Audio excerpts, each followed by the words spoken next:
The views and opinions expressed on Live at the Barbershop are entirely those of the host, guest, and caller and do not reflect the opinions of Live at the Barbershop or its staff. Viewers' discretion is advised. The following podcast is intended for mature audiences only and contains adult content, graphic language, strong sexual content, and a whole lot of shit talking. So in other words, get your kids out the room. Live at the Barbershop with your hosts, Nisha J, Aaliyah, Black Republican, and those two crazy Caribbean guys from the Q&N show, Norris and Q. And now, the man of the hour, Mr. HNIC, Mr. Sleep When You're Dead, Hustle Now, the magnificent. Sean. What's up with all that? I was just trying to amp it up, you know, like... Oh, okay, all right, yeah, all right, I'm with that. John, live at the Barbershop podcast.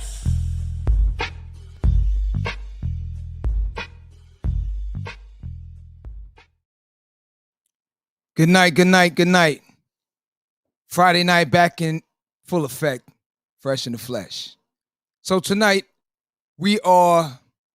I guess closing out the month of March. Yeah.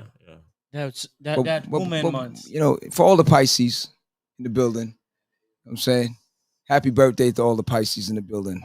Okay. Water Pisces. People. Okay. Tell me which one. I don't know which one, but okay. So I had to say, I had to close it out with a bang. So I decided to put this thing together. Females that are really doing it. Yeah. So instead of me saying or labeling it entrepreneurs, we decided to call it Sistapreneurs. Sistapreneurs. You know what I mean? Because these are sisters that are pulling resources together, making it happen, connecting the dot. Yeah. And it's good to see that in our community because one, there's a stigma about females sticking together, or females just hanging with each other, or females just liking each other. You know what I'm saying? So to see these females put it together, I was in a meeting and it was a real good meeting. A lot of good ideas, a lot of good energy. You know what I'm saying? So without further ado, let's get it cracking. Okay. I'm your host for tonight. My name is John. To the left of me is my man, Yo Q. Yo, Q. Q was in the building. What's up to our Facebook family, YouTube watchers, Instagram. It's another beautiful night, Friday night in MIA. You know what I'm saying. Yes, sir. Welcome, ladies. Yeah. All right. We know what you said. You know, get next to Norris. Norris wanted to get the boost. I can see Nisa's face already. Okay. I don't know how to get to Norris because every time we say, my man Norris, you say, I ain't your man. So... Yeah. Your homeboy, Norris.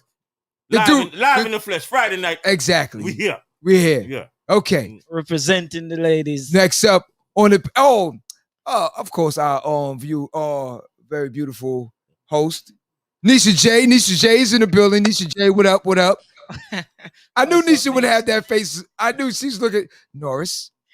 What I do? Why are you out of hand? Okay.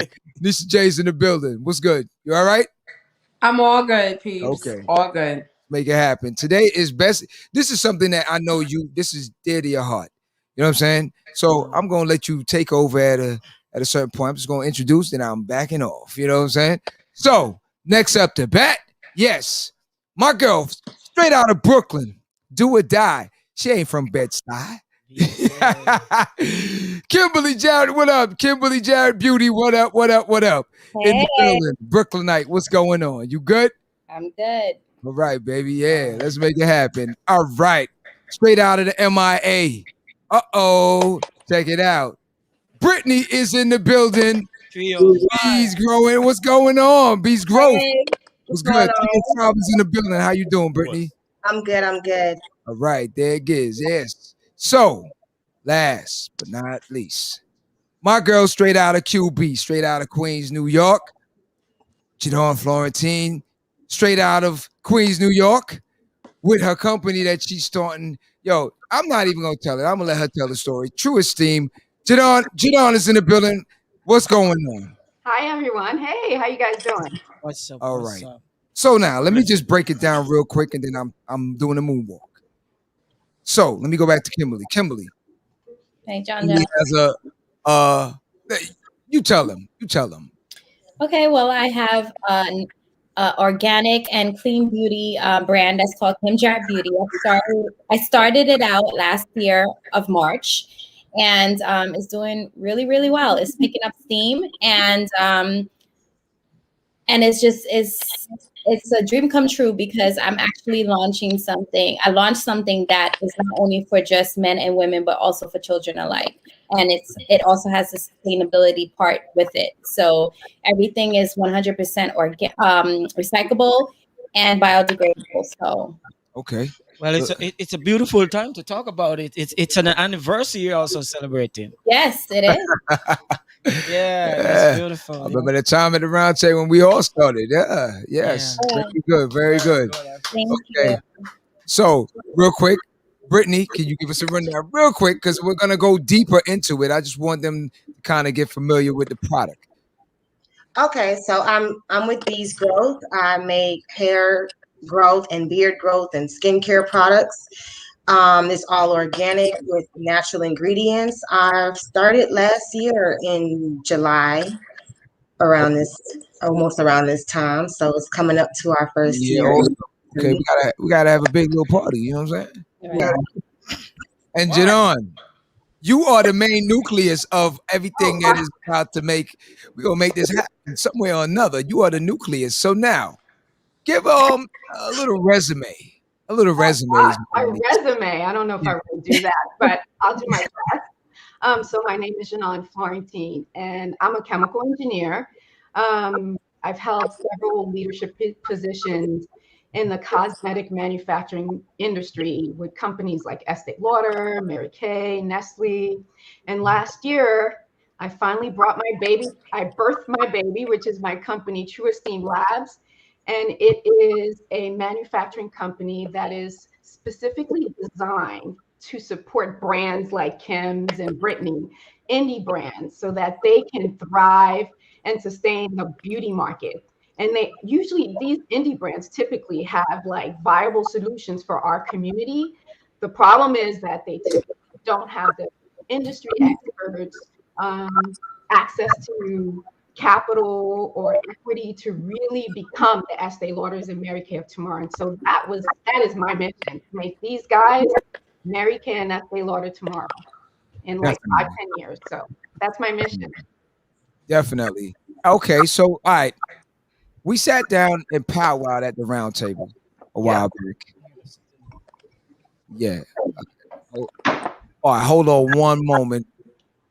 You know, I think I want to make sure the audience and everyone can hear you clearly. So Yeah. can I You want to mute me? yeah. There's something hey, Yeah. mute her for a moment. Let me There's see a something real clicking. quick. I think it's Janon. Yeah.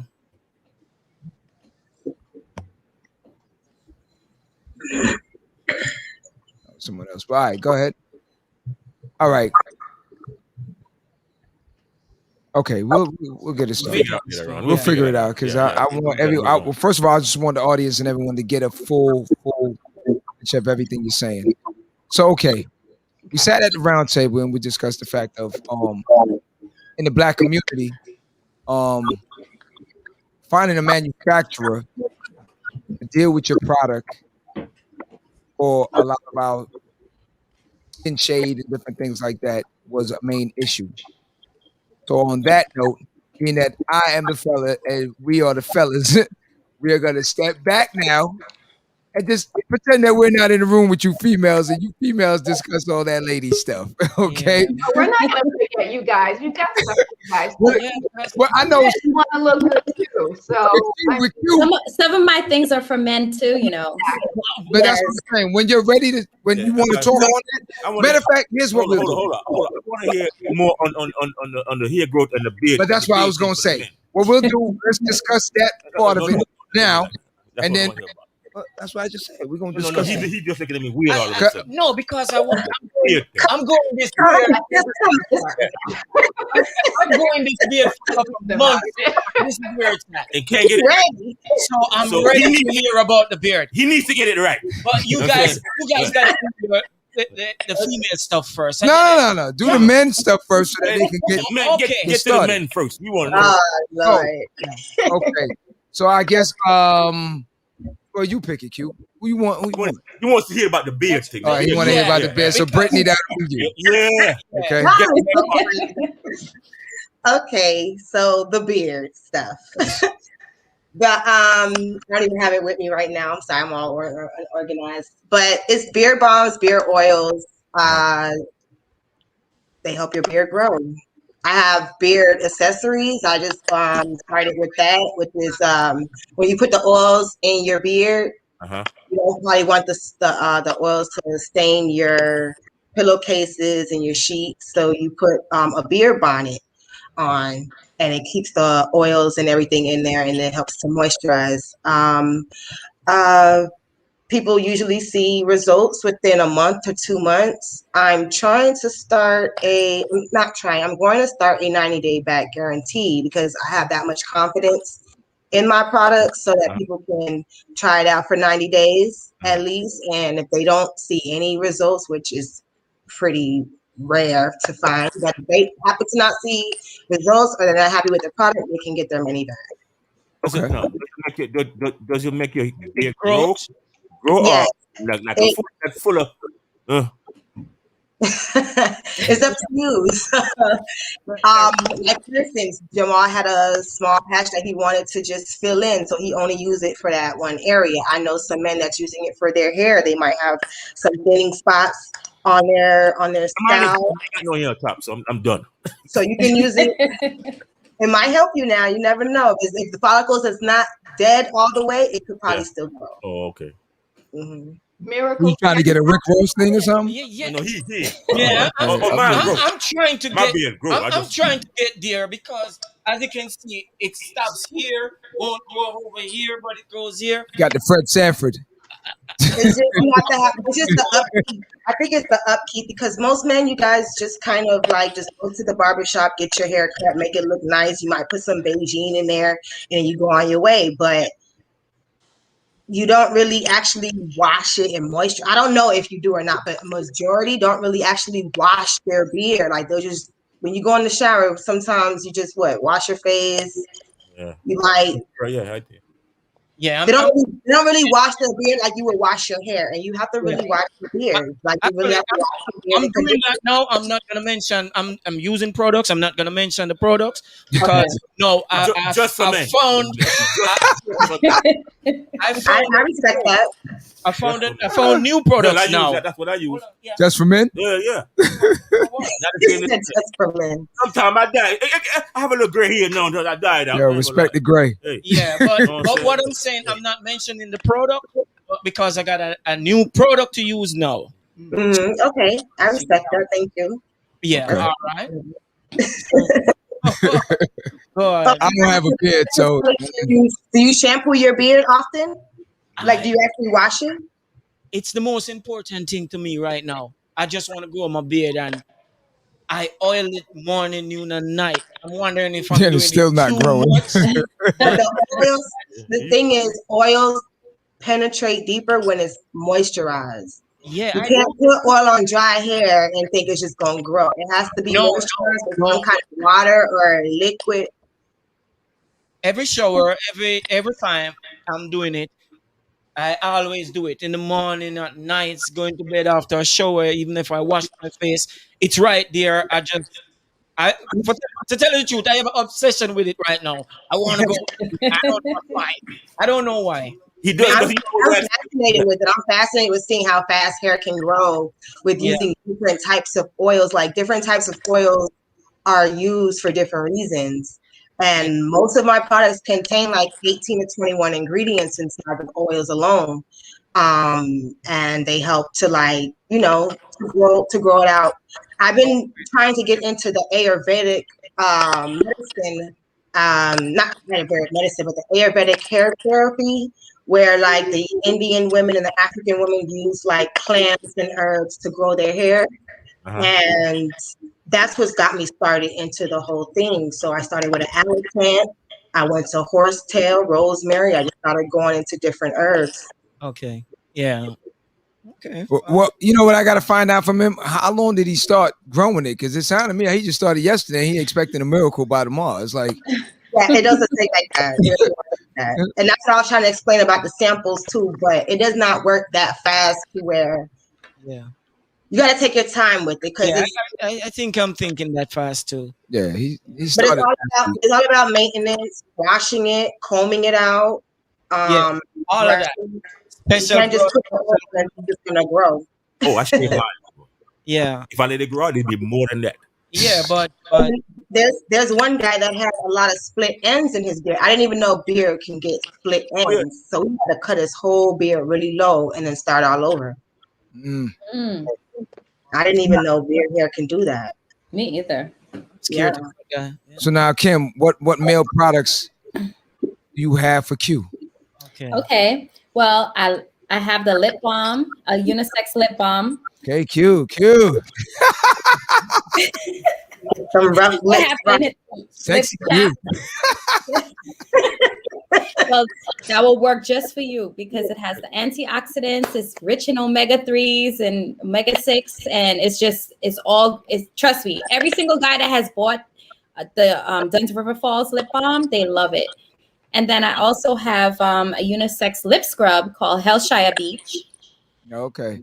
And then of course the cleansing system. So I have St. Anne's Bay, which is a facial cleanser, and then we have Long Bay, and we have Discovery Bay. So we have a toner, and then we also have the lotion. And the lotion and the toner has hyaluronic acid in it, so it's great. It has a moisture lock in it. Okay. So Kim, I noticed that most of your products are named after areas of which country. Which country is that? Are you talking about? Parish is in Jamaica. Ah. Listen, I was waiting for Q to say something. I was surprised he didn't say that. I sat there. He's like, It was like ripping inside me. I said, I didn't even pick that up. Kim, I'll be honest. I think Q was just worried that he's gonna look like he's eating fried chicken when he put the lip on. Yeah, right. Well, no, the lip balm is called Duns River Falls because and the reason why I named it that is because that's one of the famous attractions from everybody from all over the world knows Duns River Falls. Yeah. And when you go there, it's something that seeps into your skin. It just the wetness just overtakes it. It moisturizes, and that's exactly what my lip balm does. It moisturizes your lips, and as once you put it on, it feels good the whole day. So men and women alike, and as well as children, because I also use it on my kids, and they love it. Maria's in the building. Hey, so you can use that because also oily skin prevent the beard from growing. So how you have patches all over the. No, that's the oil, the beard oil.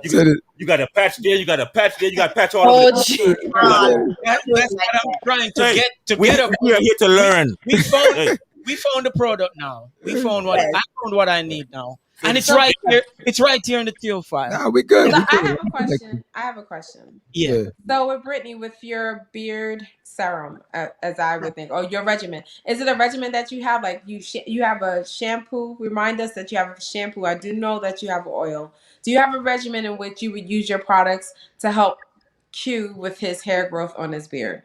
I have the rose water moisturizer. Everybody loves it. They love it for their face. They love it for their hair, their body. Like, they really like that really gets your hair and your skin so moisturized that it'll like my locks. I did it like maybe 2 days ago. It's still moisturized today. I didn't even remist it. So, and the beard balm the men love the most. I have the beard balm and I have the beard oil. I'm actually doing 15% off right now on my bundle kit of beard products. And then I have female hair. Well, it could be used from female and male. I have a hair oil and a rose oil for your face and body that I'm bundling in the kit. Either one of those are they scented? Like they're all scented. okay. Rose scented. The beard balms are scented in 5 different scents. Oh, okay. And their name, like they have like men names. So one is like Caesar, is a leather lust, it's a lavish lav, Oh, okay. Lino Limon. Like they're all, I try to make it like, more manly for you guys. Yeah. But they're mostly like teak wood, cedar wood. It has like a pine. They're most like woody and pine, earthy scents. Nice. And then I have lighter scents like the lavender and the lemongrass. Well, it could be a substitute for a cologne if a man didn't want to wear it. Yeah. Because as that fragrance can stay on the hair, and us females know And then how last long on hair. fragrance lasts on hair, so it's that was a great idea to put it in the beard Mhm. serum. Okay. It's very potent. That's what I say. It's men that work on rooftops in dirt and they say they still smell their beard balm. They're sweating. That is smell That's that a made nice me start touch. to say, "Oh my God, I love a guy with a big beard." See that? You gotta, They gotta smell good. Beard. Yeah. And see, Norris, if your breath is funky, you can cover it up with the mist. Oh,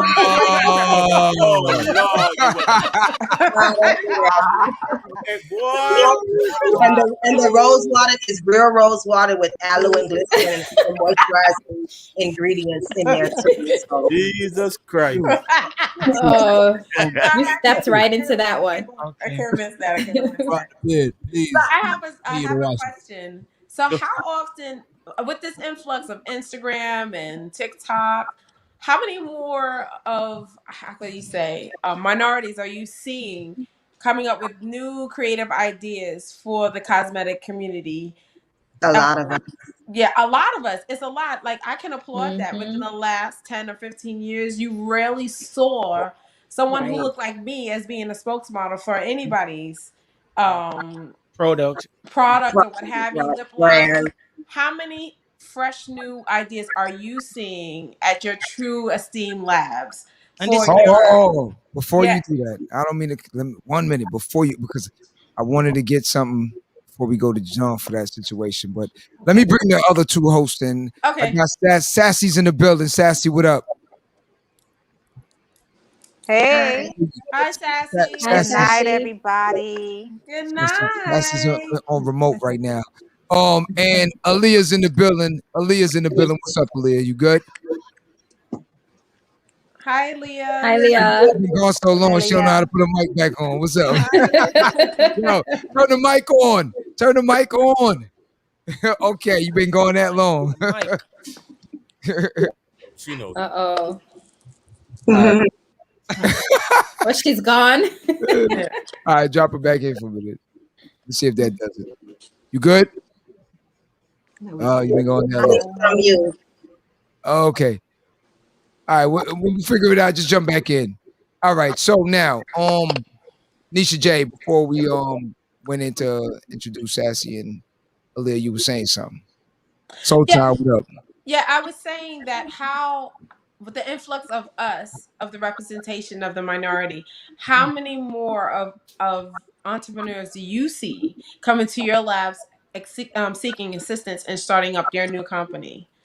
There are quite a few. Actually, there is a database called yourcolor.com, I think it is. I'll remember. But anyway, right now there's about 1,200 and counting. Wow. Across Black, that are all Black owned. They span from skincare, hair care, green beauty, and men's skincare, specifically like the beard care as Norris was talking about. The key is, and this is why True Esteem came, I wanted to bring True Esteem to fruition, because really at some point you're getting all this influx of various brands that are starting from their homes, whether it's their homes or a lab, whatever their economic situation allowed them to start. At some point, they're going to need help with scaling, expanding their brand. You're going to need innovation. And honestly, there are a lot of opportunities with regards to things we in our community that we need to focus on. For example, hyperpigmentation. There's no true like solution for hyperpigmentation, dark circles, compacted skin. So when we age as a community, we tend to basically get dull skin. We don't get wrinkles, and we don't get wrinkles and fine lines like we see when you hear anti-aging, because we hear, oh, anti-aging, fine lines and Botox and everything comes in. But in our community, that is not how our aging process starts. We start with hyperpigmentation, dark circles, and then over time it comes into wrinkles and so on and so forth. And that is why in the industry, you're not seeing a lot of products or solutions that cater to our community. Or I wouldn't just say there's just the Black community. I'm just going to say the melanated community, right? Anyone that's non-Black, that's Latinos, Indian, South Asian women, or men. There's the men. Oh gosh, the men market is like an underserved altogether. They also want to look good. They also want to feel good. What they're doing is you going into the bathroom, and I know John and sneaking and getting the women's products and putting it on. They laughing because they know it's true. I don't know what you talking about. What you talking about? Yeah. I want to hear more of this. What you talking about? So, just yesterday I spoke to another entrepreneur. He's a Black guy from Texas, and he wanted to develop something for ingrown hair, which is specific to the Black community. Yes. But the key is you have to have, chemists that cater to that, right? We do it in home, we put things together and we figure it out, right? But you need to take it to the next level. If you're really going to grow and be a viable brand that offers solutions, you're going to need expertise. You're going to need industry experts to help and make sure that your brand and the products that you offer meet industry standards in terms of quality and FDA and things of that sort. Because as soon as you start making that money, they're going to come after you. What are you claiming on your labels? Where are you making it? Are you manufacturing it in an FDA facility? And then you as an entrepreneur, I mean, if this is your baby, you need to do your homework as well, right? You need to understand your market. You need to know what is next that you want to develop. So contract manufacturers like myself, the best thing that you can do is say, this is what I'm looking to do. We have people who don't do the market research. They know nothing about their market. And there's like, oh, I just want another shampoo. It's like, okay, but have you done the research? Do you know what ingredients are hot right now? What are you looking to do with it? So this is where we're trying to help the community to be able to scale their brands to the next level and have the education to really grow your brand.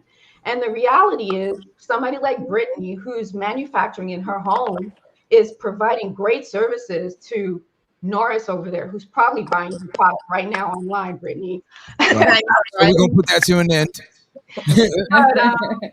Beesgrove.com. Yeah.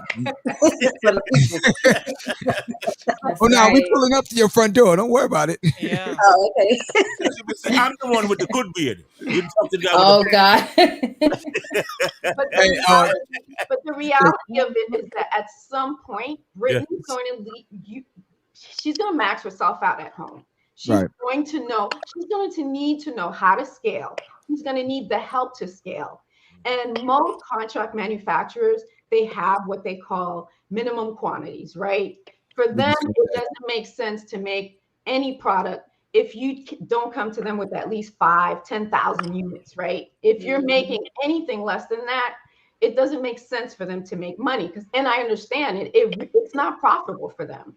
That's why I created True Esteem. So what we did was design a plant that allows us to support people or brands like Brittany's brand, where you can make small quantities. And so as Brittany grows from 50 pieces or 100 pieces to 50,000, we're there with her. And then she basically stands out in the community, in the industry, as a standalone quality brand that meets industry standard and can stand next to the Estee Lauders and Mary Kay. And that's why we did this. Applaud, because we need that. Seriously. I'm going to be contacting you. Yeah. That's some good information. Yeah. So that's what we need to do. So most of these manufacturers are not designed for small indie brands. And when I say indie brands, that's like industry lingo where we say Right. independent Right. beauty entrepreneurs. That's what they are. But Yeah. they're blowing out the bigger brands. They're the ones coming up with the solutions.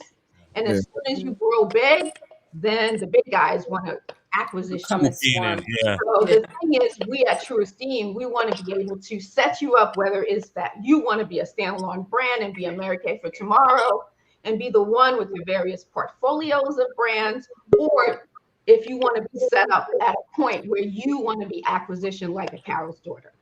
Right. Mhm. Yeah. See, and that's the thing we was talking before. Now that you mentioned Carol's daughter, because like you said, I remember when it started out in Brooklyn. It was a small little thing, and then I think Jay-Z had mentioned something, and then I remember Oprah had picked up something, and then after that it was over. It just took off. It was out the roof. But then, like you said, at that point now, hair swoops down the culture vultures. You know what I'm saying? And they come want a in piece of the action. and they throw you that dollars cents. Well, what happens is this, right? So if Carol or Lisa Price did not get let's just be honest, it's all about money, right?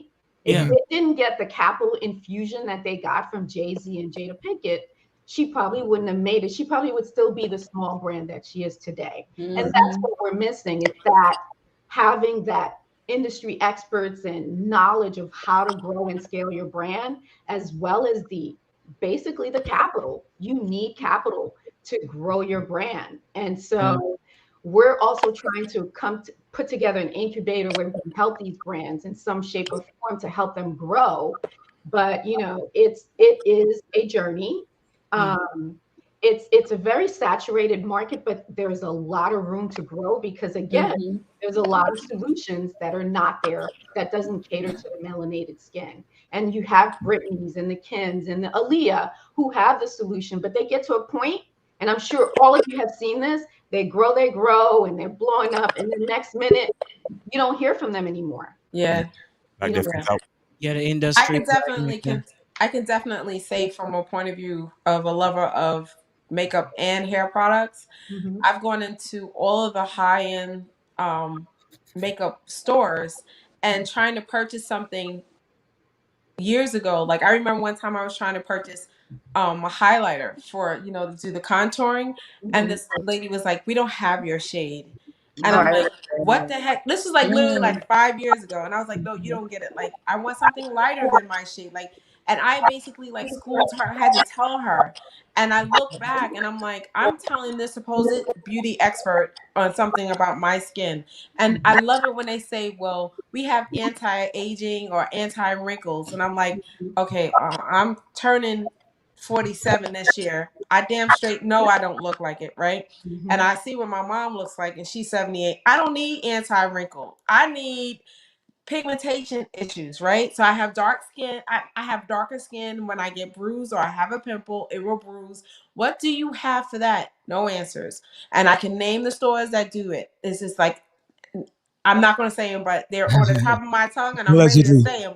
Allegedly. Right? I so want to say it. But I'm like, look at me, like, seriously. But then I'm so happy when I go on the gram or if I go on Facebook, I see these mom and pop, which I call it, self-starter, New York, companies that are doing it. And I'm going to be honest, I've left those stores. Like, even the hair products that I use today, I found on the gram. Right. Like, I don't even go to the store unless I need something in an urgent need. But I can't tell you like how often I'm such a spokesperson for these brands, because I just can't believe that I falsely put my faith in the name of a store, believing that they would have the cure, and they really honestly don't. And it's somebody at home cooking up a batch that is helping all of us conquer these wants and needs that we need in the beauty industry. And then we're seeing it happen because just the other day, I was in a beauty supply store picking up some, accessories, and the aisles are filled with natural hair. You don't even see any perms. Like, I mean, years ago, you don't even see it. Like, I mean, it just boggles my mind how much has changed, because they know that the need is out there and they know that we'll buy it. And I'm applauding you ladies for having the intuitive to do it, to make that money, because I'm telling you, they'll be coming for your product and try to buy you out too. And it's happening. It's happening. I've seen it. The reality, the good news is that. So when did Rihanna started Fenty in 2017? Yes, I was the first one to buy her stuff. So when the industry saw that Rihanna just in 1 month had $15 million in sales, and in 15 months she was like $578 million in sales. Yes, that is when they were like, wait a minute, what is going on? So that's what started the movement of changing and having to cater to all humans. I just want to say all humans, because I don't want to take anyone out. There's other groups like women that are over 50, all of a sudden people think they're gonna die. No, these women still have sex. They still want to look good. They still want to exercise. So they're catering. So there are brands that are catering to those various niches. I'm saying. Yes. And Fenty, as you mentioned it, she was the first line to have so many colors. I'll never forget. So this is the moment. I'm gonna do a story time. I'm taking your story time, John, right? I'll never forget. I'm new to Delaware. I'm here and I'm asking the girls, where do you get your makeup from and where have you, right? Because I'm from New York. We would go to like Macy's, Nordstrom's or whatever. They didn't have that here in Delaware at the time. Jamaica Ave. All right, so we go to CVS. Time to go to CVS, right? Yo, stop. You went to Jamaica Avenue. Stop it. We had Jamaica Avenue too, but they didn't have makeup. Trust me, they never had. You can vouch to that, right? Right? They didn't have makeup. They didn't have like personal makeup. So anyway, so I go. And this girl was like, what complexion are you? And of course, she's picking out every color. I mean, like this color, right? Red, right? And I'm like, looking, I'm like, no, that's not my color. And then I'm like, okay, what color do you think I am? Of course, she's a shade lighter than me, many shades lighter. And then I said, yeah, we have to search. And then that's when it dawned on her that we have to search and look for several colors. Like, don't give me that brown just because you think it's going to work. It's not. I'm telling you, I can see it's not going to work. And then that's when it was like a learning moment for her, how difficult for somebody myself, okay, to find a complexion where they see many shades of us, but thinking it's so easy. Then she said she thought I didn't wear makeup. And I'm like, what? Why? Yeah. Right. Because she didn't think they had our complexion.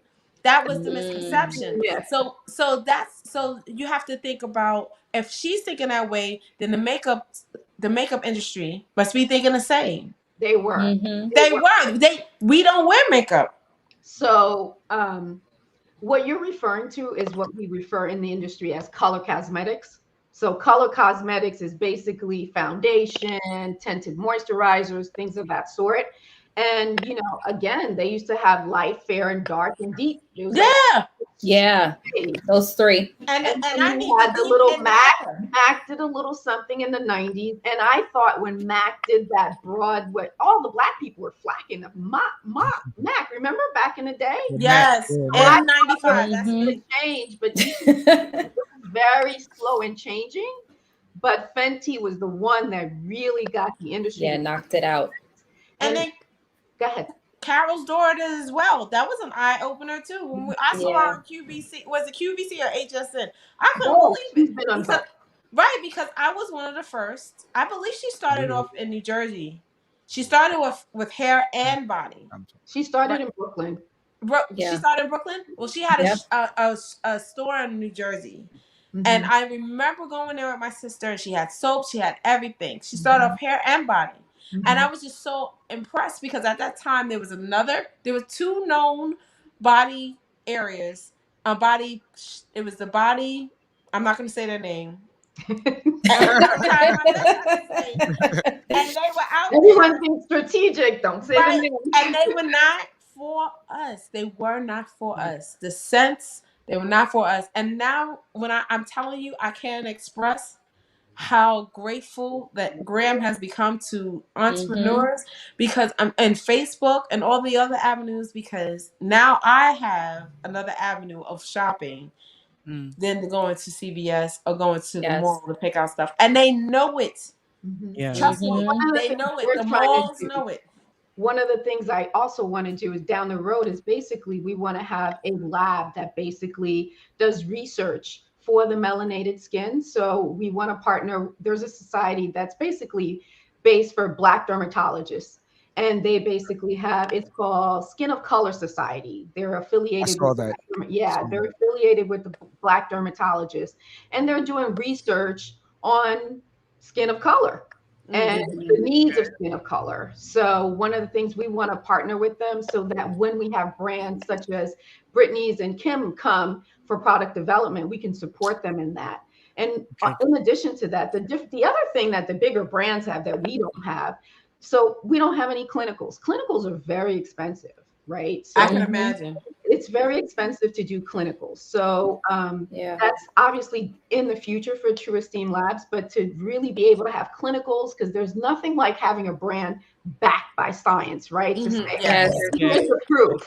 Here's the proof that this does work. Here's the information. There is one brand. I'm just going to say her name because she's a doctor. I liked her brand. She does a lot for hyperpigmentation. It's called Absolute Joie. And her stuff is backed by science. She has like the before and after. She has the clinicals to back it up. She's doing very well with it. But again, you know, it's a challenge to scale up, be able to, you know, you have to understand your supply chain. You know, where's your source coming from? Are you able to maintain that for your forecast? Like, do you have enough ingredient for the next, you know, 3 months? So Brittany's on here tonight, right? We don't know who's watching. There could be 1 million people, and tomorrow morning you have a demand that goes up. Yeah. You don't know what to do. We've had people say, hey, you know what? We were featured, you know, with the George Floyd last year. There was a lot of light on this, right? Especially in the beauty industry. If you're not active in the beauty industry, it was a big, big deal in the beauty industry about, you know, having a seat at the table. So having said that, people were just saying, what are you guys doing for us? They were talking about the big brands. What are you doing? Are there anybody there making the decisions? Because somebody's saying, nah, let's not do this. Let's go there. And they don't look anything like us. So as a result of that, you know, one of the things that they're doing is they're saying, we want to be able to support these brands. So some of the publishing magazines said, okay, let's look for some of these brands that are out there. So they featured all these brands, maybe 10, 50 brands, Essence, Allure, various magazines said, here are some, you know, Black-owned brands that basically cater to the community. They have great, you know, products. And guess what? These brands were like, we don't know what to do, because now they're bombarded with orders because they were featured in magazines. And then that means, do you have a relationship with a co-manufacturer? Do you have a relationship with supply chain to know how to basically maintain your demand? Because if you can't support your demand, you're going to lose customers. It's so true. I would say one good thing about the Black community specifically is that we are very loyal. So that's true. Yes, we are. We are very loyal group. When we find a brand, we stick to it. That's right. For sure. It's like a hairdresser, right? Or your Yep. Very serious. Keep it serious. I'm following her wherever she goes, because she knows how to handle my area. I like Let me tell you, D, people thought I was crazy because every 3 months I was going to Miami and get my highlights done. And I was like, listen, my hair is that's it. That's your crown. I'm loyal to the end. Yeah, it's true, because when some people thought I was crazy, some people was like, yo, okay. We're loyal. Ways to understand this. So Brittany, based on our conversation, Brittany manufactures in her home type thing, and Kim has a relationship with a co-manufacturer. If you listen to their stories, the process is two different things. And if you don't know how to maneuver or navigate that field, you're wasting a lot of money, a lot of time. And that's what I'm saying. I was so fortunate when John called me and was like, listen, I have the girl for you. She's trying to start her own lab and she's Black owned. And this is what she's going to offer. And I was like, what? Do you understand the process when I was trying to get my company up and running, how hard it is to find, especially a Black owned, that knows where I'm coming from, the same vision that I have, that I want to execute. And it's so hard. It took a good, a long stretch of years for me to find at least one manufacturer that actually shares my same vision, making sure it's cruelty free, making sure that it's safe for not only for your skin, but also for your family, that they can use. Then it's also something that's across the board where it's biodegradable and sustainable for the earth, because that's important to me too. So all those things, I finally found a manufacturer, but I'm so ecstatic to learn that True Esteem Labs is about to flourish, because I'm telling you, I'll be definitely your customer for sure, because I feel like that's how we all keep everything into the community. That's how we build. That's how we keep the momentum going, because this is where we fall short. We're going to so many different places to get all these things that we need, but we're not starting our own thing. We're either selling off our things and we're just going to other people and giving them the business. And it's time for that to stop. And not only that, Kim, so basically, what you're manufacturing or what you're making doesn't necessarily mean it's started by a Black woman and it's for the Black community, but just because it's for the Black community doesn't mean that other people can't use it. Right. Skin is skin. There's some differences, and that's talking about viable solutions for our community, but skin is skin. You just have to find what works for you. And just so you know, Kim, all indie brands, it doesn't matter, Black, white. I heard this from another very profitable indie brand, said this online, so I'm quoting exactly what she said. She's like, when you're an indie brand, finding a co-manufacturer is like some big secret. I don't understand why. It's like a big secret. They don't want to give up their vendors. Nobody want to share it. Nobody want to share anything. And then the other one was like, I thought it was funny because I thought this analogy was funny. She was like, it's like a big secret. It's like asking somebody who's your drug dealer. And I'm like, oh my God. It is true. It's true. Me being in the industry, I'm not an entrepreneur like you guys. I'm not an indie brand per se. So I didn't realize there was such a big secret. So even just finding one period is really a feat for some brands. That's not only in just the manufacturer. That's even when you want to, say for instance, if you want to start a business selling hair or starting your own beauty supply store, those people are not giving up their connect. They are sure They're not at all. They're selling, especially the Chinese and the Arab people. They're definitely not telling you. I will give you guys one. I get it though. Listen. I will give you guys one. I met this guy. It's not open yet, but I'm all about helping the community.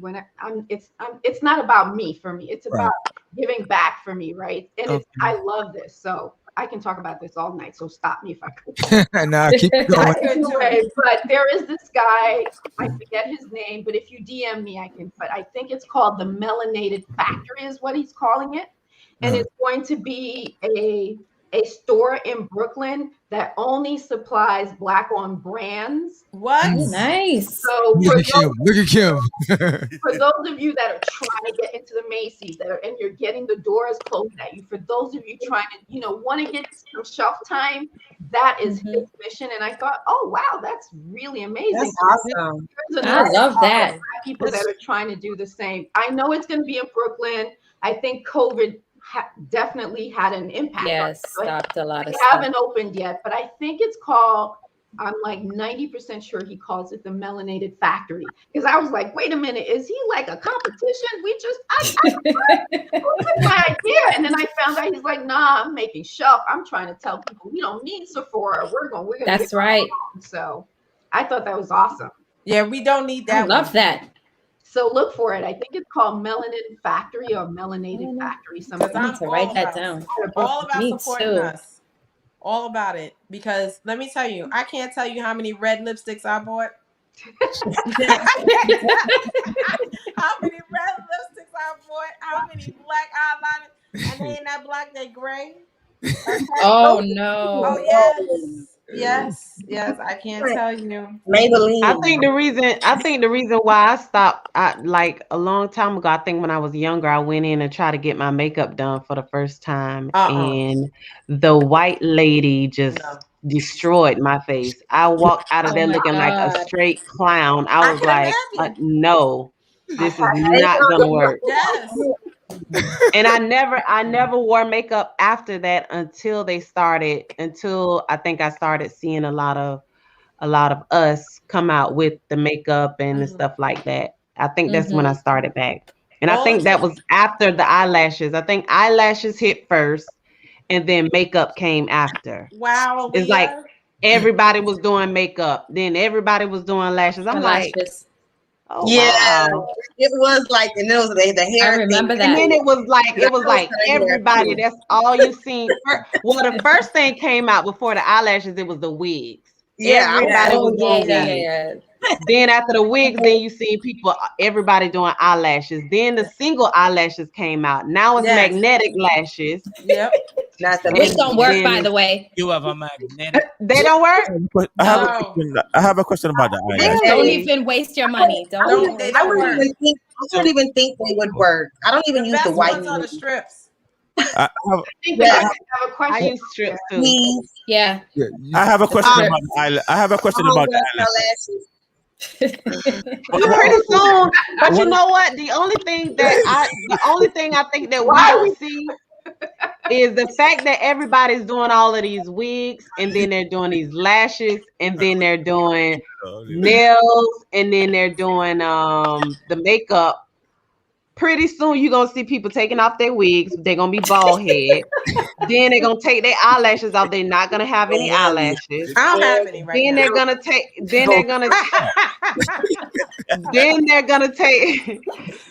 take their makeup off, and then they're gonna be looking like an alien. The dude's gonna be like, "Who the hell are you?"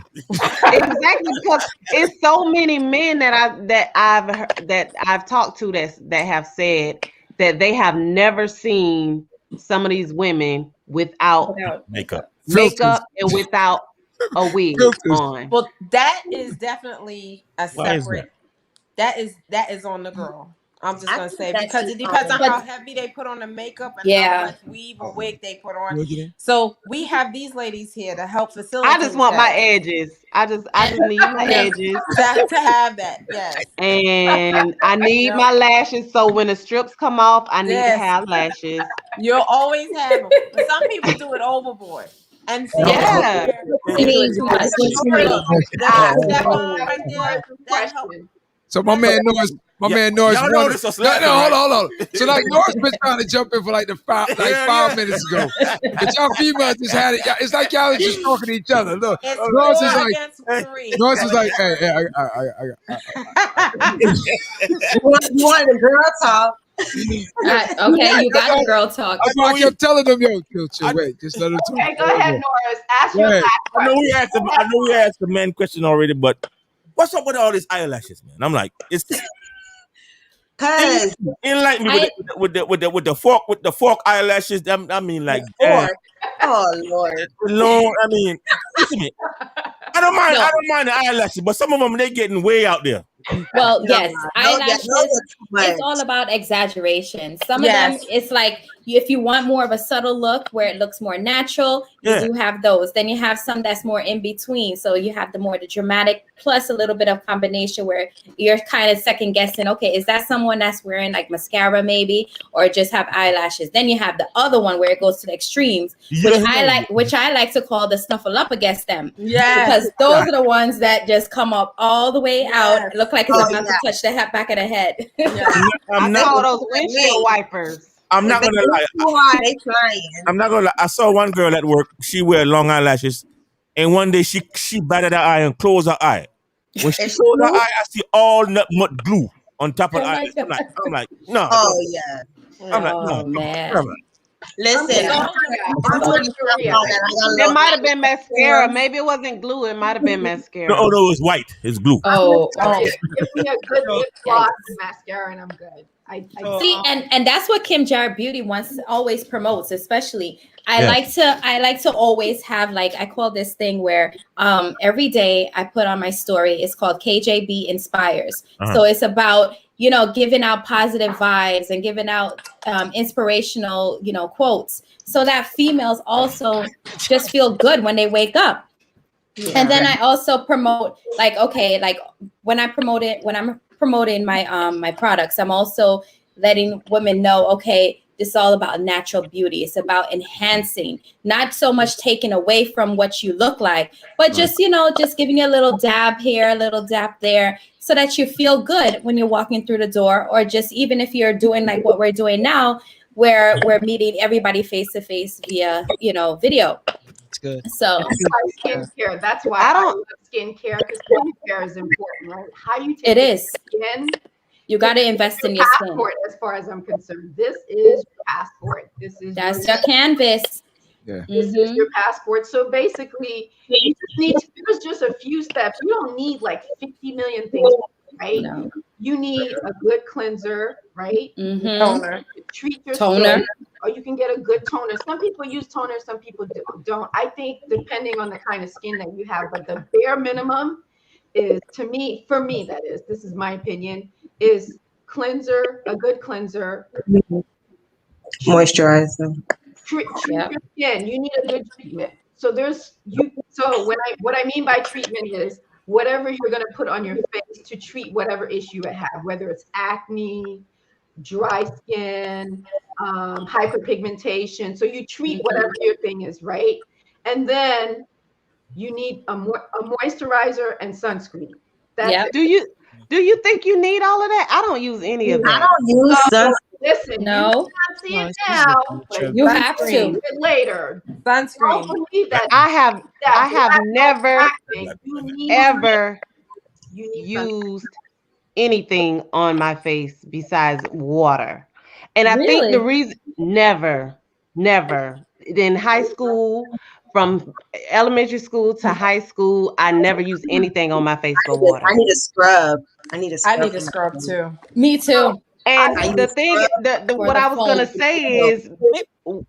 gonna say is, like, I always, for me, if I feel like I have something going on with my skin, I always, and I don't know whether people look at this, but I have never attacked anything that was going on with skin when talking to people or clients.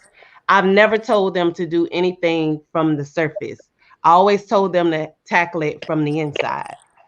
It's true. That is true. And I've always gotten good results from if it was something that they were eating versus them drinking more water versus them just even exercise will make your skin glow by itself. Just releasing the toxins. I think it works hand in hand. Like the biggest secret I ever got from one person about skincare, because I'm kind of like you, Aaliyah. I really don't have to have all that. I do cleanser, serum and sunscreen. That's my thing. But the one thing the biggest secret that I got from one person, well, actually, you can Google it, is you need to wash your face for at least 60 seconds. That's men and women. You try that, I promise you, in 2 weeks, you will see a difference. So then I'm like, really? Are you serious? She's like, do this. Do 30 times like this, then go around. 30 times like this. Then Same thing with washing your hands. 40 times. That's your 60 seconds right there. You do that for 2 weeks. I promise you, you will see a difference. It's working. Yeah. Think about it. Even in commercials, right? When people are showing to wash their face, it's like, come right. I know, like they just. Yeah, and I'm like, are you serious? I have good skin. I don't think I need to do all that, but I did see a difference. 60 seconds. Yeah. I saw it within a week. I'm like, wow. Another tip is celery. Okay, so eating celery or drinking celery juice is really good for your skin. I love celery. Now we have a someone's asking a question about do black people really need sunscreen? Yes. No. Hold on. Yes. And they're saying Absolutely. that our melanin Why do we need protects sunscreen? us. Because even though people don't realize that even she's though you may be dark or we have like a little bit of melanin, right? Depending on your shade, you're always going to need sunscreen because just because we are not fair, like, you know, Caucasians, you still can get sunburn. So you need to protect your skin. I'm sorry?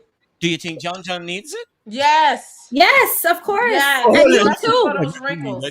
You need it. What she said? I've never heard of darker complexion people getting sunburn. Yeah. Because I don't get sunburn. I've seen. No, I said dark. I said darker. I get sunburn, but I'm not as dark. But I have friends that are darker and they don't get sunburn. So John, now you see the need. I don't be in the sun like that either. We got to bring the dermatologist on. You need to bring that derm on. Exactly. Yeah. I said I'm gonna put that together. And, we'll put it together and get back the team together for that one because that is a detrimental part of it right now as far as skin cancer in our community. But for the men more than anything else, because men, we really don't look into that half of it. You know what I'm saying? Huh? I only sunburn on my nose. That's it. I don't sunburn anywhere else. But right here. But you can still have damage other areas. Yes, Even if you over have time. sunburn on your nose. I don't get none of that crap. You don't see. So I'm just gonna say for myself, higher. I always get I was burn going from to my ask nose, what but here I SPF see it. Oh. Really? Yes. So I've never seen it anywhere else but right here. I get burnt Okay, here. so what but happens then when you get sunburn? It turns red? red and Yeah. it's And discoloring. flaky. Yeah. Who, me or? Your skin peel. Yes. Okay, Yeah. I had to happen one time. But, Yeah. okay. It was And I just get it if I tan, I become a true darker shade. Like if y'all look at the summer pictures, I get darker. If my skin gets darker, I know definitely my face gets sun damage. It's just sun damage. It's just being outside. Yeah. There's no shade out here. If you come to MIA, you will definitely know. I'll burn. Yeah, you will definitely know. But you know, I don't know if I can like agree with that. The reason why is because I used to sun gaze. Not a burn. So I don't do it now, but I used to sun gaze and Give it some time. As you get older, you will feel it. You will see. I'm not protected. I'm not gonna receive that. Desiree. I'm not gonna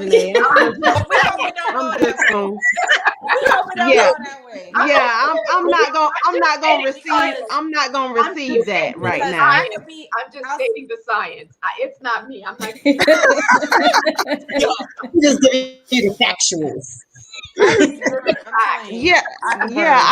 I think really to me, I think sun gazing was rejuvenating. So I don't know, if that's just something that they, I don't know whether it's like a something that they say is for us, because I know that Caucasians have a certain element in their skin that they can't deal with the sun, and it's possibly that they try to put that off with us too. Yeah. Put us in that boat. When we have a certain magnitude that we can sustain. As I was saying, our ancestors stayed and worked in the sun from sunrise to sunset. I'm just saying. So I don't know. But here's the I thing. can Here's the agree thing. with that. I'm gonna tell you something. Here's the thing, and I did speak to a dermatologist. I spoke to a dermatologist friend of mine, right? I told John to bring black derms on. It's already in full effect. I already spoke to him. We're gonna put it together. So, what he explained to me, because he told me, for instance, my father, he works out in the sun all day. Yeah. He said, your father need to come in. I said, well, back in Jamaica, nobody don't even worry about them stuff, man. He said no, because the problem with it, you can have a skin cancer that is so small that you're not really looking, and you can't really tell until they start to probe. Him as a professional can probe and go through your whole body. And you may find something small on your back or somewhere where it's been exposed for years, and you're not realizing it. until they do the biopsy, and then they know like, okay, this is what he's saying is don't get them, because his grandfather, he's a advocate for it because his grandfather passed from it. His grandfather's from Jamaica, so because of that, it's dear to his heart to start teaching us more about it, because he said it was a misconception that a lot of people think it's because that he's a darker shade as also than his grandfather was, that they don't have the same problem as someone like my complexion or Aaliyah or Kim. True. You understand? Yeah. They So think is it safe to say that it could have been a deficiency somewhere versus saying that, okay, well, this is just skin cancer? It depends on the kind of skin cancer. So because I know a lot of specifically things that science and people who so-called have these specialties in, they're designed to fool us. Now, I don't believe everything doctors say. Yeah, because I want you to go because even the society, Skin of Color Society. There's Black dermatologists that run the Skin of Color Society that does all kinds of study on the Black skin. And I understand if you're hesitant about, listening to what science says, but at least listen to, at least take a look at what, the Black dermatologists who are focusing on Black skin and studying and researching on that, what they're saying. Because in our community, going to a dermatologist, which you should be going to on an annual basis, is not the norm. We know to go to the doctor, to go to the gyno, go to this, but going to the dermatologist is not the norm.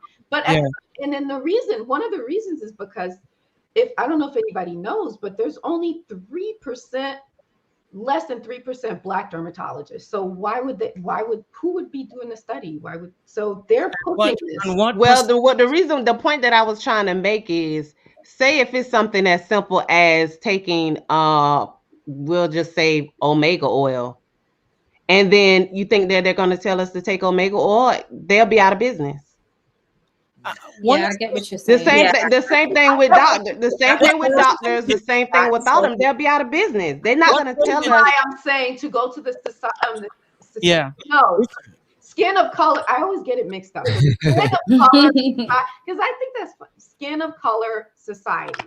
That is their focus. At least that they're focusing on our community. That's what their research is based on. And I'm not saying you're right or wrong, because I am not a dermatologist, so I'm not going to say. But I've seen some of the papers that kind of back it up. And the Black derms, they are pushing, saying Black does crack, and we do need to be aware of. But what percentage of Black normally comes out with a skin cancer? We can't say that. You don't have a professional here. I know some people I went to school with that look older than me, so I'm just saying. I don't necessarily put that to that though. I think that's the lifestyle that people live too. It's not only just they're just aging. You're out there every day under the sun. Protect yourself. You know what I mean? Because that's just as simple as saying I started eating once a day, and people are saying I look 10 years younger. You what? So when it's certain things that we can do that can change or alter the way that we look or how we feel and certain things like that.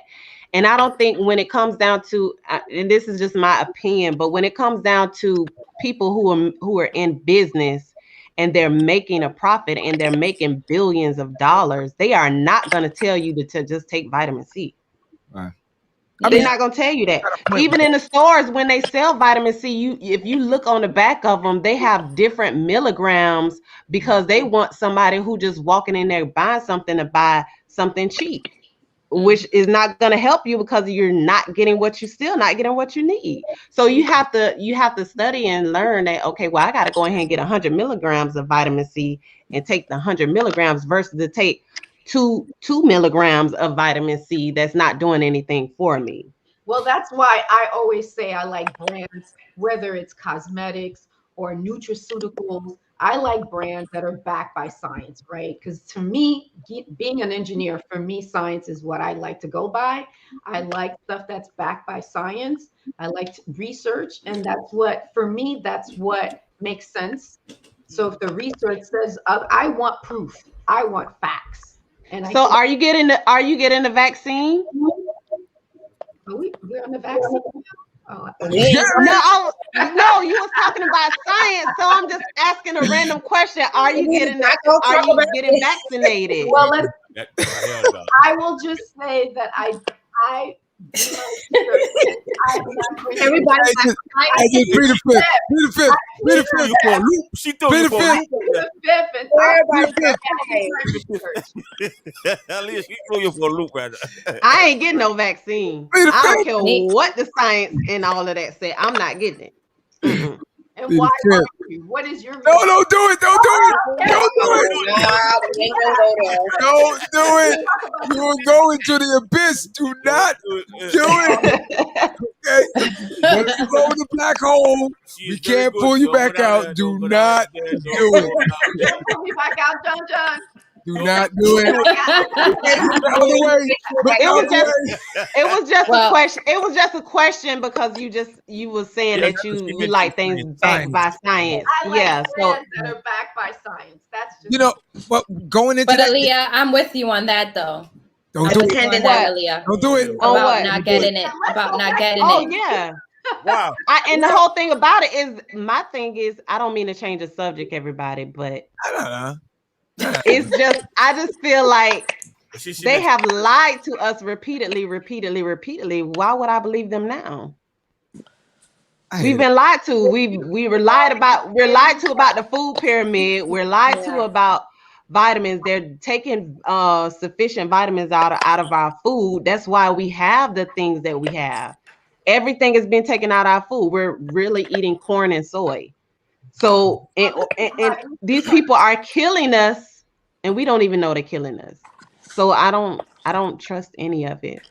So now I just don't do clinicals in anything and do the research. But go ahead, John. Pull us out. Take us out. No. I'm just right now.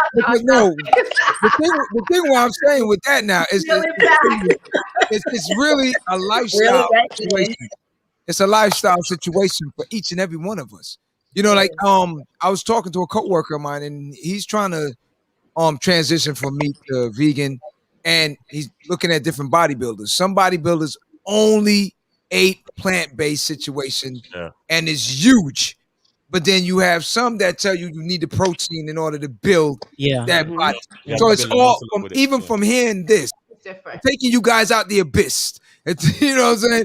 It's still a lifestyle situation. What may work for Aaliyah may not work for Kim. Yeah. And that goes for everything. Yeah. Even down to the product that we're talking about today.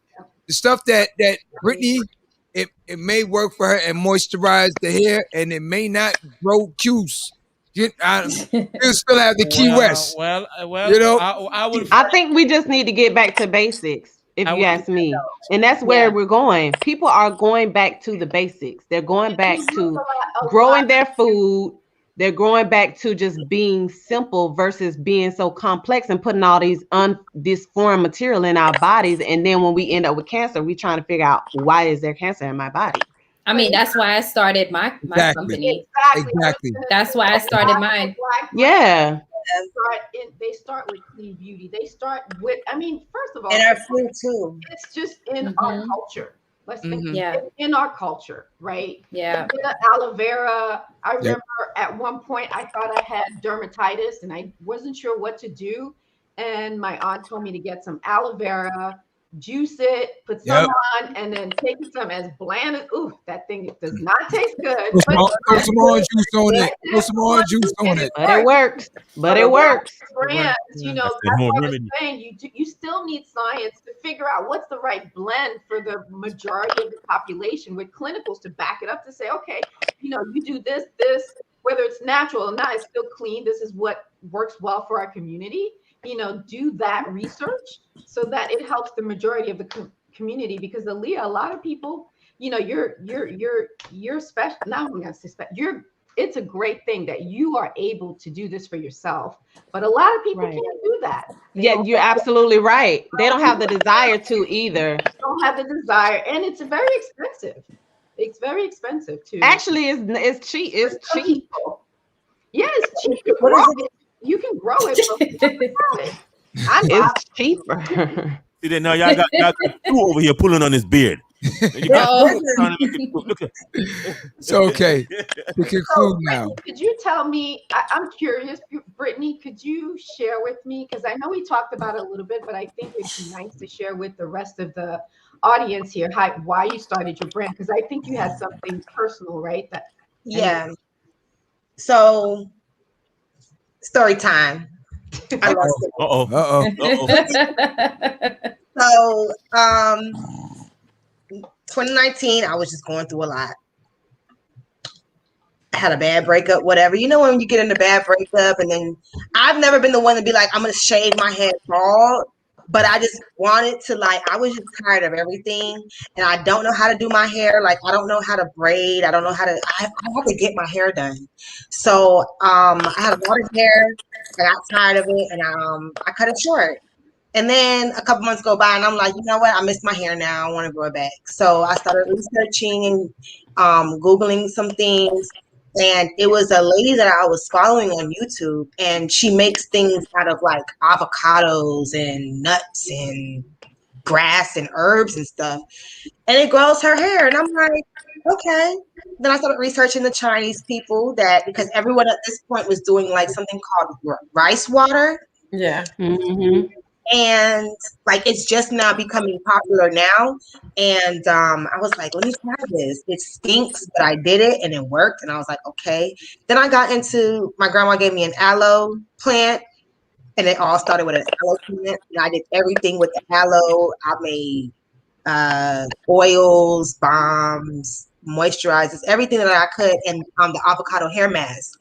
That's really what I first made it. And I loved it. And people were asking me what was I doing to grow my hair, because I was showing my journey. And within 2, 3, 4, 5 months, I was getting a bigger afro. I had a tiny, small, they call it a teeny weeny afro, the TWA. And it was getting larger and larger. So then my hair is very fine. Well, my hair is thick, but my hair texture is not your natural 4C hair texture.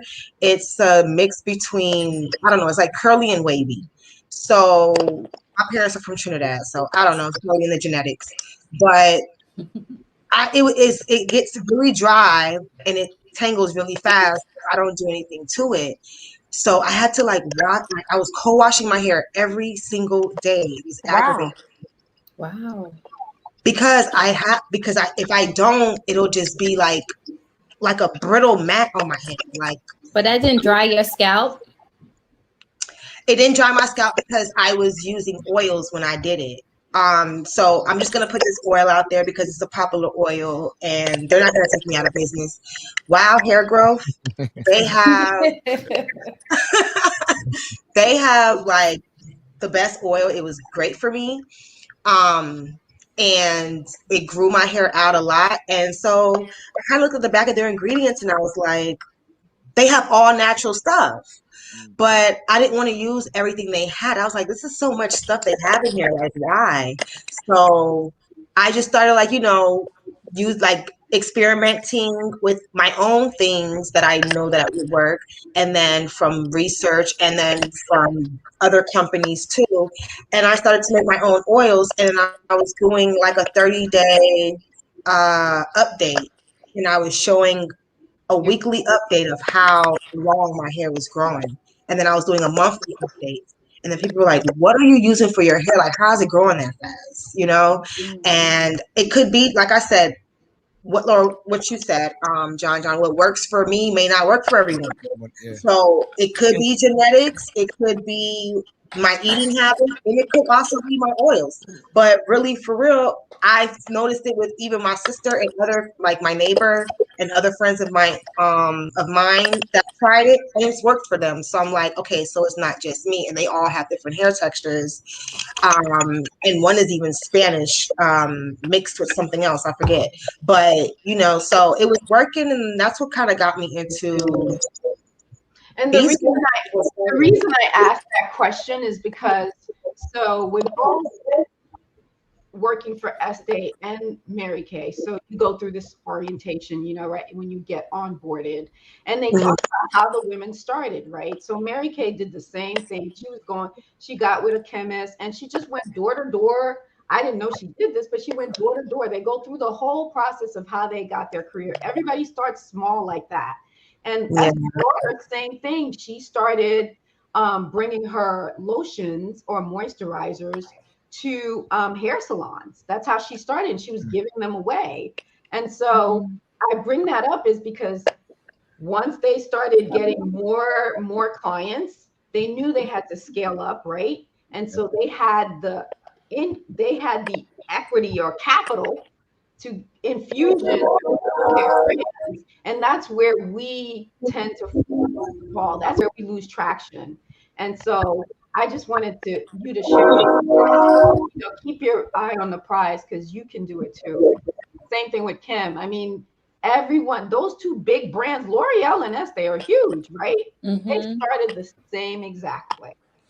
Whether it's door to door, beauty salon, started pop-up shops. Estee Lauder's husband actually was making the product in his kitchen at times. And then when we were at work, when I was working at the plant, there were times, people would talk about how when he would come to the building, obviously this was before our time, but he'd come to the building and he would come with this secret formula that he came up with in his kitchen. And he didn't want anybody in the plant, like anyone in the you couldn't be in there. It was like, what's going on? He wouldn't show anybody their formula. It's different, right? Indie brands are basically taking over. So now the bigger companies are like, you know what? We're going to outsource and start putting some more money in R&D. Start looking at these smaller brands because they're coming up with the solutions. So it's important that we keep, like I was telling, keep doing that research. Science is important. There's a lot of people who don't have time to do that, but those who love to do it can find the solution and share it with the community and help them grow up and be the Estee Lauders of tomorrow. So Brittany, I'm listening to your start and it about the bad breakup. This beard is all about a bad breakup. I wish I could. I'm not gonna give that man much credit. I'm just saying if I could get the same thing that you use. This beard is all about that bad breakup. Hey, Brittany, I told you. They know about it. What I told you. They know about it. Samples, baby, samples. They know about it. It's all about. I'm gonna get this sample. I'm gonna get this baby. I just want to change my feature because of this bad breakup. They know it. I'm not. It's nothing to hide. Yeah, but we I can't need that save you. same product. Yeah, I need that same product, man. You lost. Brittany, one of the other things, marketing is big for beauty, the beauty industry. So one of the other things that I think Laura is the one that coined this, which is, when she started giving her selling her moisturizers, another way to get another wave of customers in. It was like, okay, if you buy a moisturizer, I'll give you the free lipstick. That's how the whole red lipstick started, was her giving free lipstick with the moisturizer. So samples are important. Yes. You go to also Hey, Brittany, I'm telling you now, you better, I need a package. You're not giving me no samples, because me and you went through. You just want free stuff.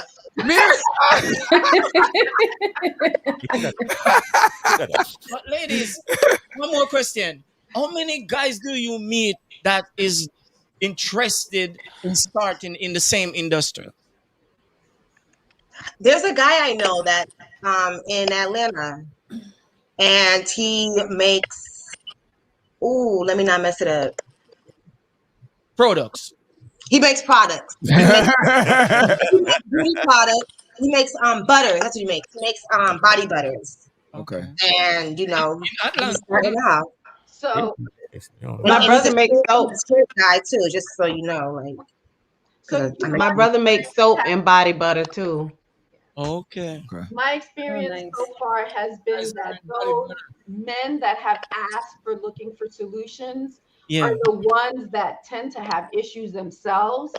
A lot of them with the scarring from razor bumps and stuff. I get that. I don't use a razor. I use a shaver. Get that. The Balm's good for that too. No, Norris was saying he gets that also, the razor bumps. Yeah, so a lot of them. The shaver, but when I use it, man, it like damn on my neck.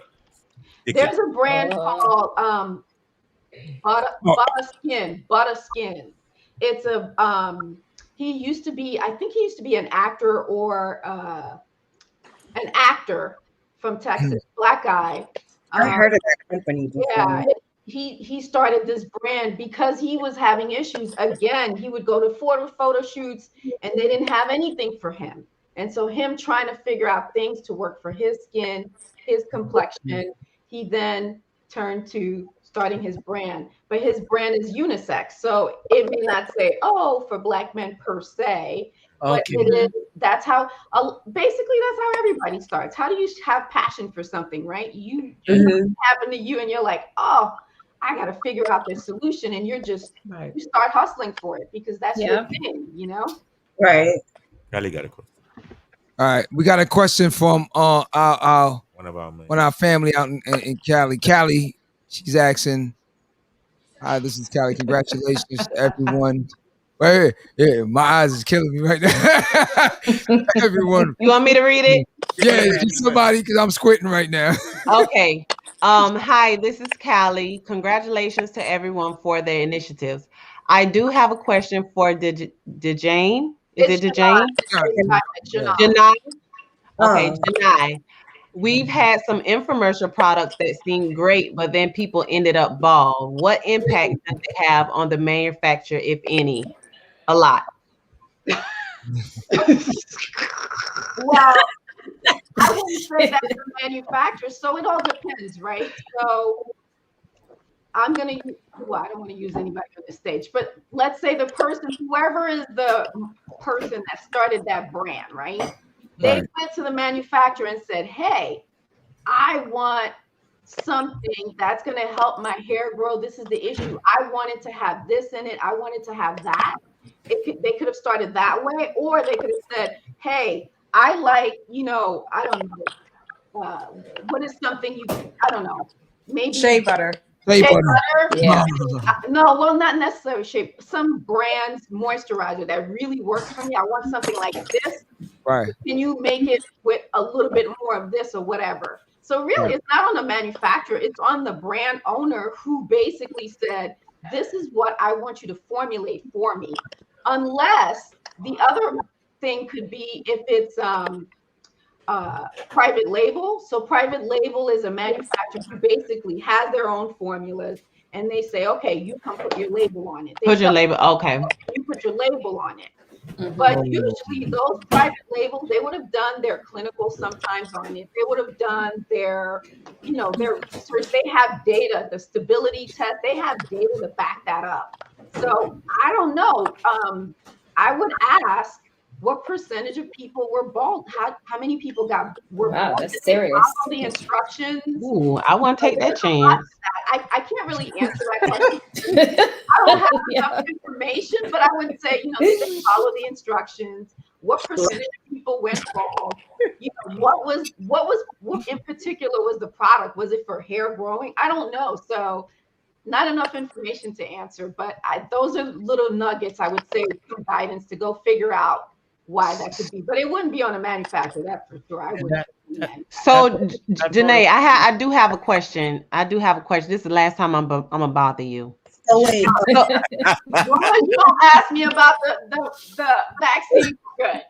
No, it's not about the vaccine. It's not about the vaccine. Don't put me back in that hole. Did everybody get their stimulus? Did everybody get their stimulus? Hell no, I'm keeping it on mine. Okay. No. I don't have no kids. Open that door. So my question is this. Why, and I don't know whether you know this answer or not, but maybe you do. Why do you feel that they feel like they have to have so many other additives and stuff when things can be so simple? So like with these companies, why do they need the extra additives? Like say for instance, like she was saying she used avocado, and say if you wanted to use avocado, you came up with the serum that said avocado and coconut oil. So why, when you get ready to put something in a lab, why do they want to add a bunch of other things to it? Is it just for the shelf life, or Shelf life has a lot to do with it? So you need a preservative system for that.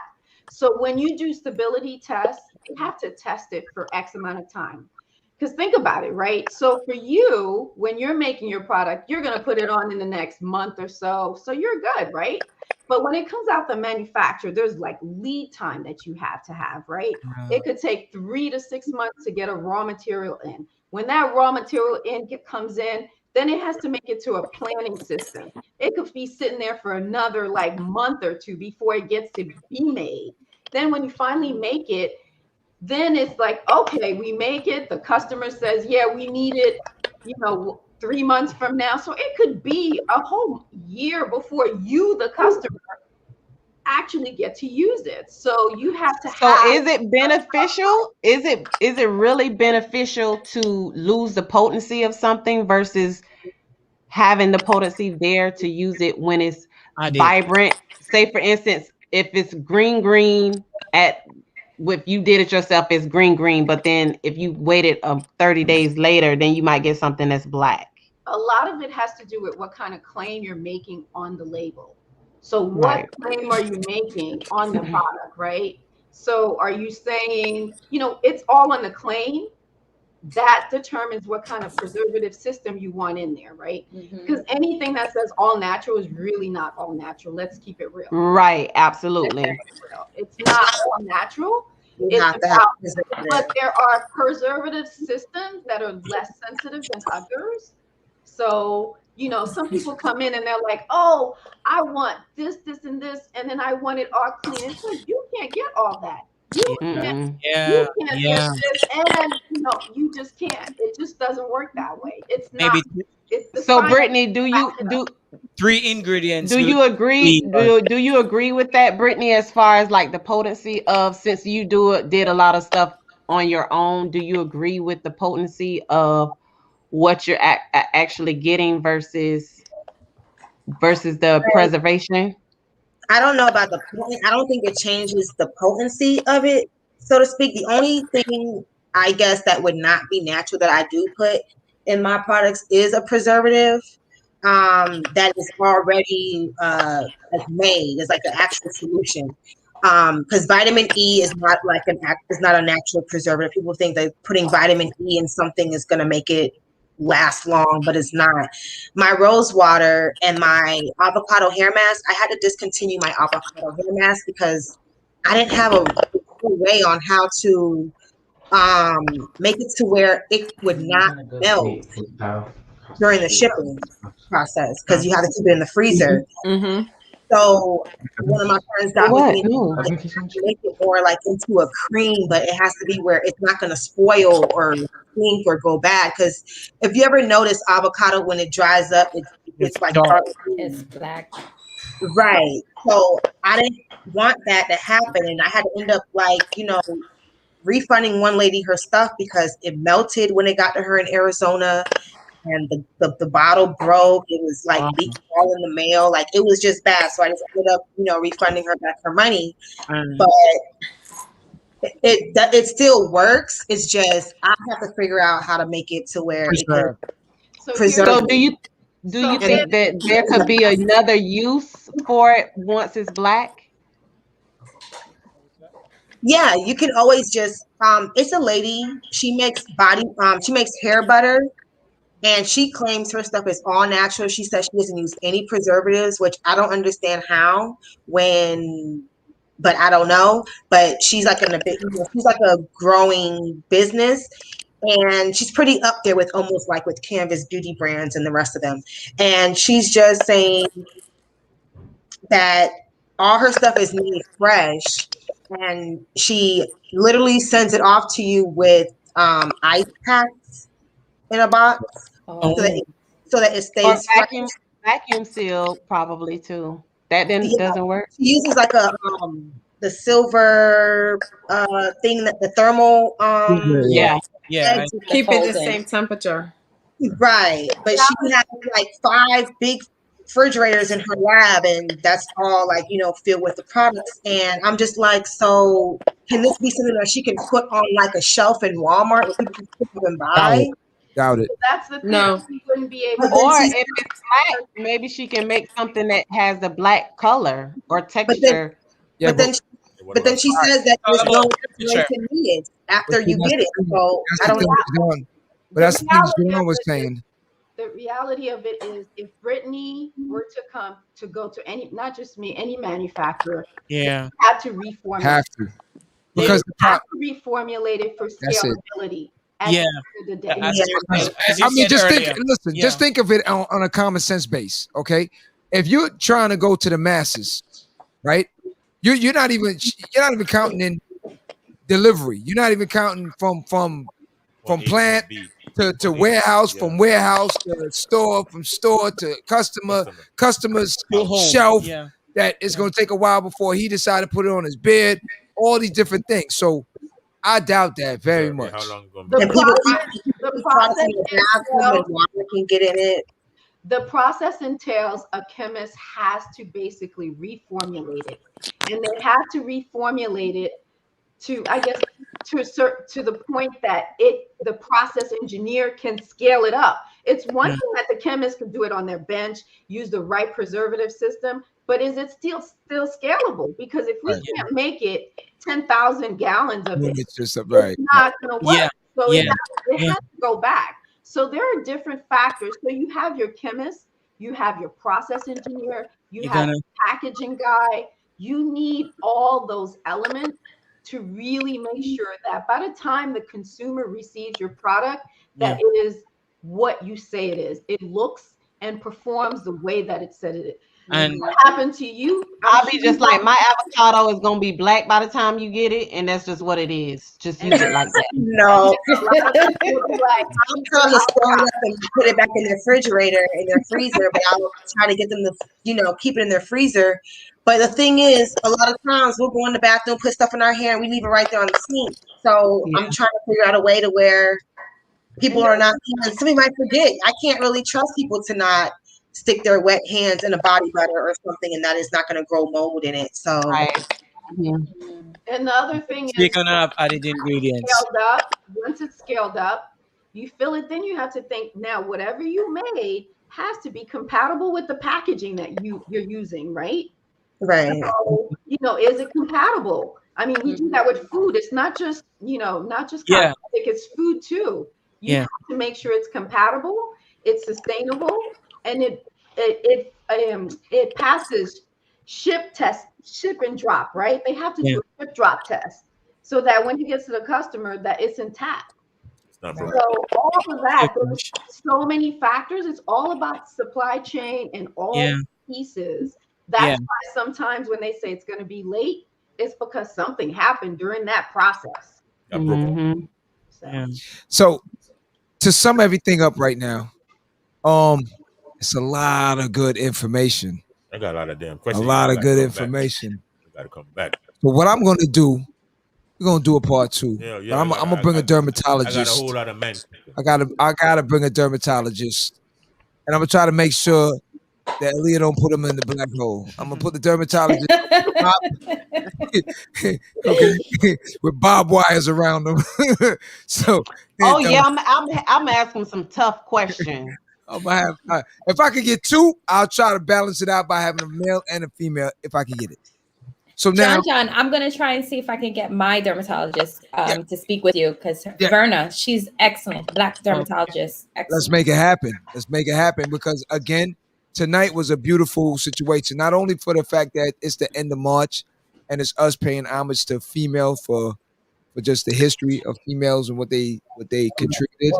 I had to put this together to make sure that I just paid homage and everyone else that's here said, all right, we're gonna do that for the females. So I thought Black History Month was over with. No, it's Black female. You've been women empowerment. You've been on a joke. It was a joke. It's Women Month, something like that. It's International Women's Month of March. Oh, reminder, Alia. But we focusing on the black females. So but like we said, Black History Month. Right. We not That's February. Cutting anyone out. Yeah, no. We're all one unit, so it's all good. Black history is year round. It is, but I'm just saying. Listen, you got business women that are here. They're not excluding any customers. You know what I'm saying? So at the end of the day, you good. Yeah, everyone's included. So I'm just glad that we were able to give out some vital information to the community. Because I'm not gonna lie, I sat here. I'm not deep into this, but listen, I learned a lot tonight on skincare. I'm gonna wash my face a little bit longer. 60 seconds. I'm always on the run. It's like, oh, I'm out. It's like, I'll do the 1 minute thing. Okay, so that's one. Two, I want all of you guys to plug your product so that the customers, future customers, our followers can follow you guys and get all the vital information. And John, I'm leaving you for last because of that. Your situation is a little bit. It's a little different. It's just so different. It's so important. So what I can say is Brittany and Kim, y'all got a new customer in Q. Yeah. All right. Yeah, I'll give them the information and everything. And Kim, the products you have for men, we're gonna have to figure that out and get the word out. You know, Q will be the model for it in the whole 9 yards. I just need something to get rid of my damn razor bumps. So before I go, there was a young lady that I wanted on the show tonight, and she got a little ill. So I hope she's doing better. Sahara, a young lady out in my Broward County in Florida, and she has a product line called Glam Dog Gallery. So she's 15 years old. Wow. Nice. So I just want to applaud her for listen, she could be doing anything else. She could be at 15, you could be playing video games, TikToking, or YouTubing, all that stuff. So, recently she went out and did a pop-up. And when I heard, I said, 15, early in the morning on a Saturday, going to do a pop-up. I said, man, you got to come through. So whenever I can get her back on, I would definitely love to have her on and doing this stuff here. And I want to give a shout out to Reese and them in New York for chiming in with us also. It's always been family from day one. So with that now, Kim, go ahead and plug your product. Okay, well, I can be reached on Instagram at Kim Jarrett Beauty, as well as Facebook. So you can purchase off of Facebook as well as Instagram. And if you don't, you can also visit the website at KimberlyJarrettBeauty.com. You had to throw the accent in. No, that means that, no, you know what that means? That means that I'm actually relaxed. Because when I get relaxed, that's when... Kimberly Jarrett. Yeah, I'm in my comfort zone. I'm feeling nice. It's all good. It's all good. Pay him no mind. All right, Brittany, I got a message, y'all. Brittany. Okay, so I'm Brittany. My Instagram is at These Growth, BEEZ. Wait, that's too many E's in there. Okay, take out one E, y'all. Y'all messing up already. All right, here you go. Zoop. All right. That's how it goes. Yeah. All right. All right, so Brittany, y'all can follow me on at Bees Growth on Instagram, and on Facebook it's Bees Growth Organic Solutions. My personal page is at Brittany B. Prissy. And the website is www.thesegrowth.com, and you can purchase there. Yeah, that's on the one. Okay. Nice. Now, yes. get on. For your situation, Go ahead. I want to know, how can we help you to get to that place where we can all build from that? Because like you stated, to start from here, like today, it's a landmark situation. Because today is the beginning for each and every one of you on the panel right now that are starting your business. So I would like to know that, okay, today is the landmark, we stamp it, and then 10 years from now, we can look back on the time capsule and say, okay, look, this is when it started. How can we help you help these females to get to the next level?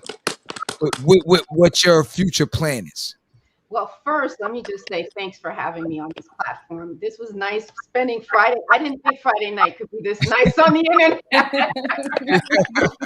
It's almost like a mini clubhouse. But that's what I'm saying. Yes. Friends and family, so that's really nice. So I would say, just to recap, I would say this started 10 years ago for me. I've been planning, I've been designing and planning this plant for almost 10 years now. So True Esteem started last year, where I put a group of minority industry experts from packaging engineers, supply chain, procurement, I just wanted a group of a coalition of diverse people to really bring something beautiful and give back to the community. So we started last year. We designed the plant already. We've already have the equipment in design. If the design phase is done, the equipment is being built right now. Okay. So we are in the phase of raising funds to basically try to open the factory, hopefully Q4 or Q1 of next year. Okay. And so the fund that we're trying to raise $5 million. Building a factory is not a small easy. Because it's about giving. It's not just about indie beauty brand. Yes, that is part of it, but it's also giving back to the community through jobs. We also want to support STEM programs so we can get other young minorities out there to become engineers, dermatologists, And one of my team members is actually trying to put something together for Black males, trying to show them how to have, I think he calls it life skills through the factory. So there's a lot of levels to this, a lot of layers to this, rather. So we are in the process of raising $5 million for now to try to get the factory open in Q4. So if anyone would like to donate or the GoFundMe, is there a GoFundMe or anything? We'll have a GoFund in the next month. We have somebody doing crowdfunding. Okay. I've been pitching as well to various investors. So we're casting our net pretty far out there because we really are passionate about bringing this to fruition. So if anyone wants to support us, they can do that by emailing me, whether it's through any connection you may have. If you want to donate directly yourself, that would be mostly appreciated. So you can email me at Janan, which is my first name right there, at truesteemlabs.com. Okay. So let me see something. Let me see how we go. I'm so not used to plugging like this. So oh no, you're doing good. You're doing good. What we gonna do then? Not my thing. I usually have my little pitch deck, and I'm like, yeah. Well, your personal one, but because we didn't get a chance to put your stuff information in, we'll put it up when we post everything. Yeah, just if you email me, we do have a website. It's almost done. You can go to truesteemlabs.com, but you also can email me, Janan at truesteemlabs.com. Okay. And we can go from there. So, all right, I'm gonna have you back. I'm gonna have everyone back. Bring the Black dermatologist, please. We're gonna make that happen. Definitely need that, because that'll answer a lot of other questions that we need to get done. You know what I'm saying? So on that account. I want to thank everyone for joining us tonight. So you just gonna leave me out? Where my at? I sell moringa. I sell beard butter. I sell soap. You sell it? You sell it? I didn't know you sell it. You know what? Don't even worry about it, John. What kind of butter? What kind of butter? Don't even worry about it. Don't even worry about it. No, me and Q was just we thought it was what's that? What's the product that you put on eggs? I didn't know it was butter. Can't believe it wasn't butter. I thought that's what you was talking about. I didn't know you was talking about. Can't believe it's not butter. I'm not laughing. I'm not laughing. Go ahead, Aaliyah. Plug it. All right, plug it. She does her butter. She said. I didn't know. I forgot. I didn't know. My bad. She has so many different faces. We can't. I didn't know. My bad. Go ahead. Plug it. Now she Plug just what? Where's my act? I don't see an act on the screen. You gotta start talking. That's what I'm saying. You part of this family. We ain't supposed to put no act for you. Oh, I don't get that. Oh, okay. Hold on. All right. The tech is putting the ad in.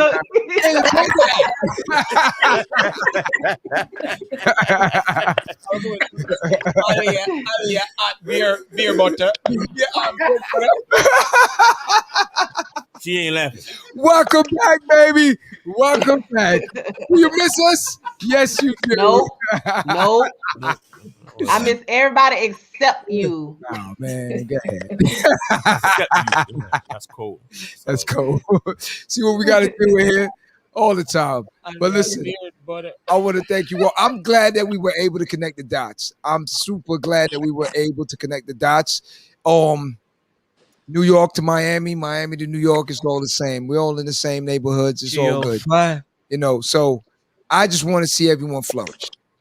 You know, the other day, a person asked me about the platform, and then he asked me, how many followers? What's your numbers? We had discussed this before, and I told him, I don't really want to tell you guys what I really told him.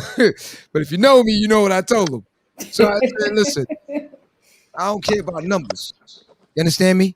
Because here's the deal. Let me guess. He thought we do some like ratchet shows. And No. It's not even about that. Everyone's asking about numbers, and I explained to him, I don't care about numbers. I care about getting the information to my community. Yeah. That's what's more important. I can check if I could change one mind. So if I had one follower, but it turned that person into any one of you guys that's on the panel, it's worth more than me having 500,000 followers and I haven't educated them about nothing. Yeah. True. You understand me? So at the end of the day, stop asking me about how many followers. You understand me? That don't matter. Did you learn something? And are you going to give back to your community? That's all we're about. Yeah. Thank you very much. Live at the barbershop, I want to thank you all for joining us tonight. Hold up. So when we going to have them back on? We got to set that up quick. All right. Quick. I was coming with the killer ending. Just cut it off, you know what I'm saying? And then he gonna tell me, I just said we're gonna bring it back. Come, make it snappy. With the killer ending. Hurry up. Oh man, oh my gosh. Okay. Hold on, a man question over here. What man question? That's part 2. Hey, live at the barbershop. Thank y'all all for coming.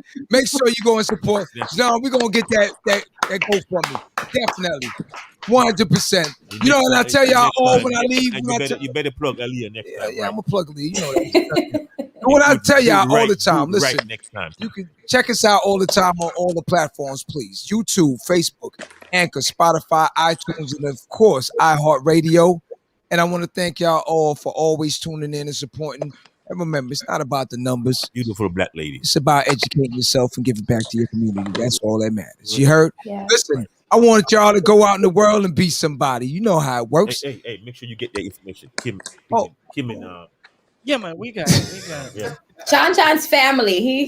No, I'm not talking about John. I know he's family. I'm not talking about him. I'm talking about the one in the middle. Don't worry. We gonna connect the dots on the bed too. We'll connect the dots. Yo, let me tell you. Anybody sound like somebody being fresh? Anybody been to Key West? You know, down in Key West, it got a lot of little patches, little islands. That's Q That's beard his right beard there. right So, there. We yeah, call him Key West from now on. It's all good. It's all about a breakup. We gonna get him. We gonna get him right. Hey, somebody need that smooth operator. We gonna get him right. Don't worry, we gonna get him right. Hey yo, the next Now time you know you have to edit your story, Brittany. Just You got to take that out. Just so you know, I haven't been in a relationship ever since, so it's the a next serious. time the individuals see me, they see a new guy. Listen to him. Live at the barbershop, baby. Live at the barbershop. I love y'all all, man. Make sure we gonna make it happen. It's no ifs, ands, it's a definite. That's how we gonna make it happen, okay? Love y'all. Go out in the world and be somebody.